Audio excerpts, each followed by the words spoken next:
What can you tell me about voodoo? Historical voodoo, or the voodoo currently practiced in the city?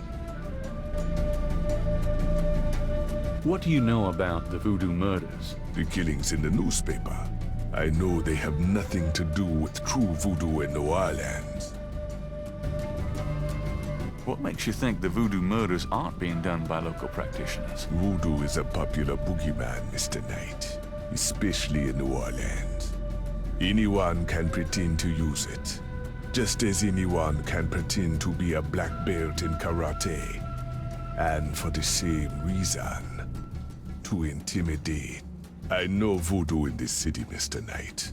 And believe me, it is not about killing. Even the police have stated that the killings have nothing to do with local voodoo. So you know nothing about the voodoo murders case? I neither know nor care to know, Mr. Knight. My only possible interest is in how it might affect the public's attitude towards the museum. So far, it has not been an issue.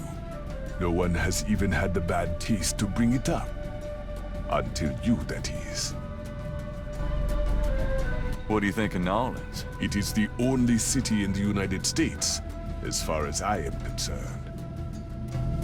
What is it about New Orleans that you so admire? It has a real culture of its own, Mr. Knight. Amid the horrid blandness that is Americana, New Orleans alone has a voice. Spoken like a true New Orleanian. Do you know anything about snakes? Ah, you have perhaps noticed the museum snake, Mr. Knight? They are beautiful creatures. Do you not agree? And the tourists seem to associate them with voodoo. Is this snake yours? Do you use it in your practice of voodoo? I admire the spirit of the snake, Mr. Knight.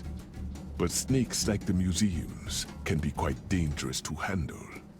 You didn't really answer my question. I think I did, Mr. Knight. Tell me about yourself. Me? Yes, if you don't mind. What is it you wish to learn? Why did you open a voodoo museum? The subject has fascinated me all my life, and I wanted to help preserve the cultural heritage it represents.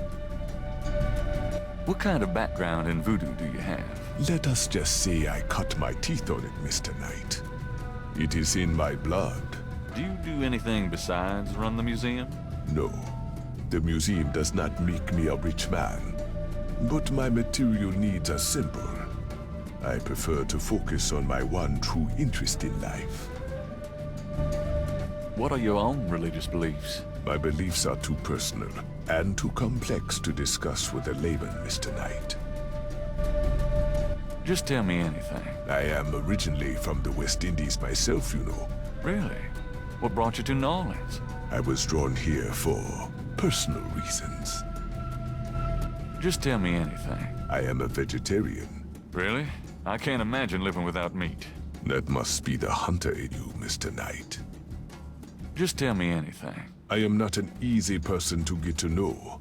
I am a very private man. Isn't that unusual for someone in the museum business? Not at all. My displays speak for me. Just tell me anything. Not everyone can come see the museum, so I occasionally do public speaking on the subject of historical voodoo. Anything coming up that I might attend? No. But then you have me all to yourself right now, do you not? Actually, I can't think of a thing. Then let us discuss something else. Tell me about historical voodoo. Very well. I will start at the beginning, Mr. Knight, and will go on from there at your prompting. Sounds good.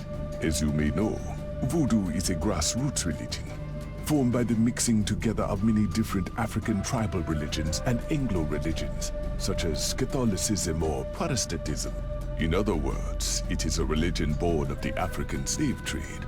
But African slaves were imported not only by the United States, but also into the West Indies, where the French and Spanish ran plantation islands. Prior to 1803, the New Orleans area was owned by France. The French Creole in those days owned many African slaves.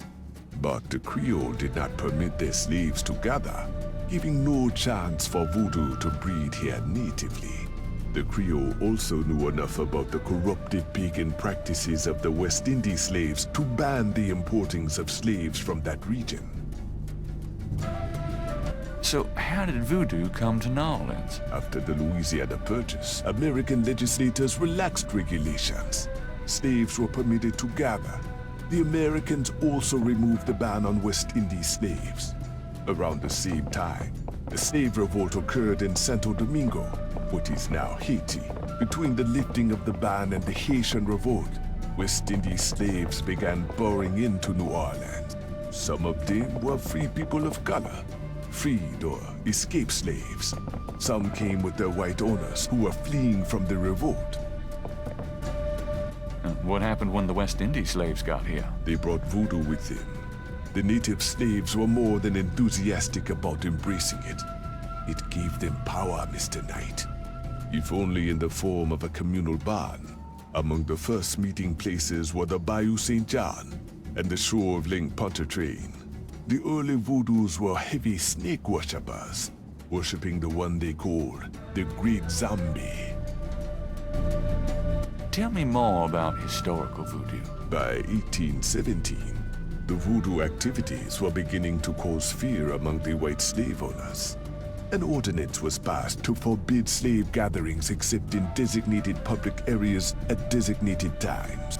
The time was Sunday afternoons, and the place, Congo Square. The slaves and free people of color gathered to dance simulations of their voodoo dances, right in sight of Creole society.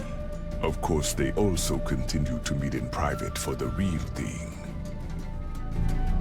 Tell me more about historical voodoo.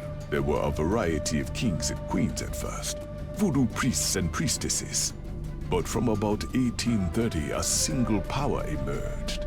This was a voodoo queen named Marie Laveau. Marie Laveau ruled voodoo in New Orleans for many years.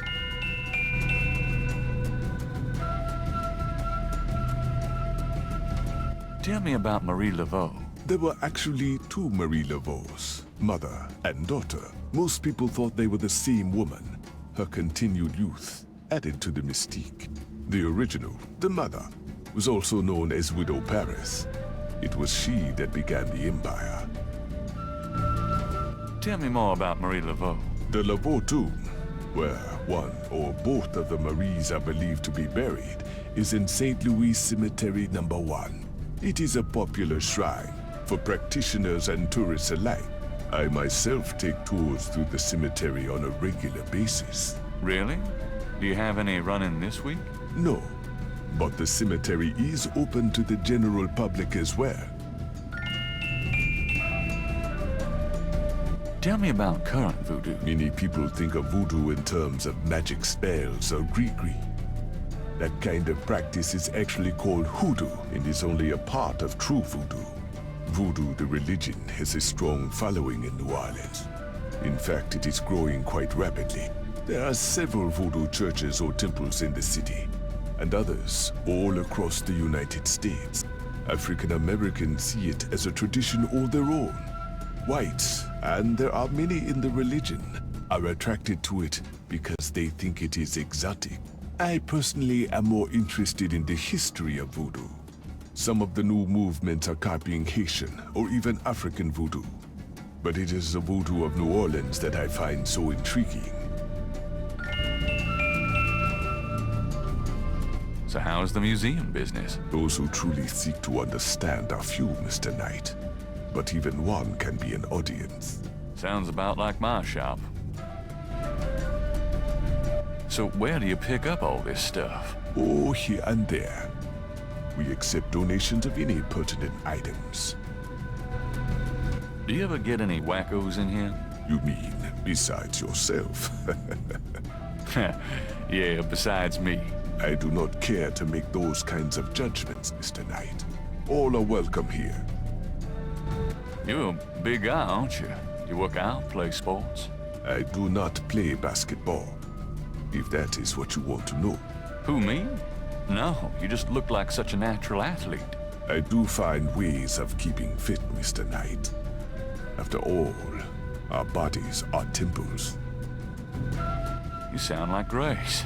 I should get the two of you together. Is Grace your wife? No, she just acts like it. So what do you think of our summer weather?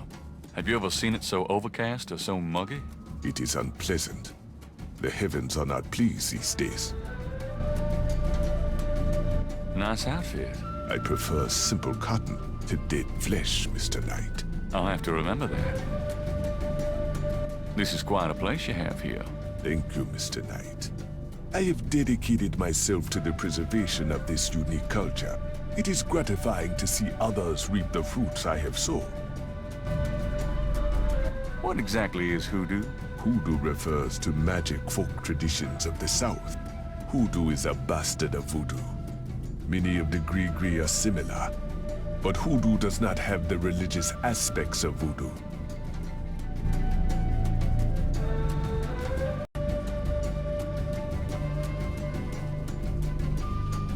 I'll be going. Come back again.